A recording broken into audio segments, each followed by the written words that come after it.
খুলনা প্রকৌশল ও প্রযুক্তি বিশ্ববিদ্যালয়ে ভিসির বাসভবনে ফের তালা ঝুলাতে গিয়ে শিক্ষকদের প্রতিবাদের মুখে পিছু হটেছেন শিক্ষার্থীরা। সকাল 10টার দিকে শিক্ষকদের নিয়ে বাসভবনের বৈঠকে বসেন উপাচার্য অধ্যাপক ডক্টর মোহাম্মদ মাসুদ। বেলা 12টার দিকে ভিসির বাসভবনের সামনে জড়ো হন শিক্ষার্থীরা। ভেতরে কেউ থাকলে তাদের 5 মিনিটের মধ্যে বেরিয়ে আসার জন্য মাইকে আহ্বান জানান তারা।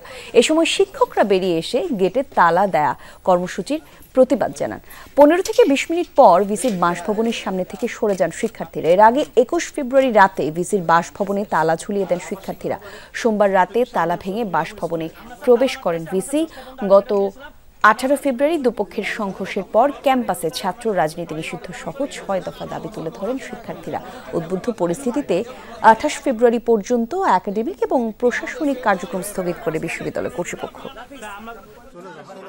বেলা 12টার সময় আমরা ওইখানে সবাই সকল শিক্ষার্থীরা মিলে ওইখানে যাই যে তালা মারার জন্য। বেশ সংখ্যক শিক্ষক ওইখানে ছিল, তাদের সম্মানার্থে আমরা তালা না মেরে চলে আসি। কিন্তু আমাদের প্রশ্ন হচ্ছে যে এই যে এতগুলো শিক্ষক যে উনি ভিসি মাসুদ স্যারকে ব্যাকআপ দিয়ে দাঁড়িয়ে আছেন, তো এই শিক্ষক যদি সেদিন 18 তারিখ দাঁড়িয়ে থাকতেন তাহলে কি আমাদের এই ভাইরা যারা জখম হয়েছে তারা কি মার খেত? আমরা এই প্রাণের প্রতিষ্ঠানে চাই না যে রাজনীতি আসুক, বহিরাগতদের আক্রমণ থেকে আমাদের ছাত্ররা নিরাপদ থাকুক। প্রত্যেকটা দাবির সাথে আমরা যৌক্তিক দাবিগুলোর সাথে আমরা একমত এবং সেটা নিয়ে কোর্ট প্রশাসনও কাজ করছে, আমরাও রাত দিন কাজ করছি।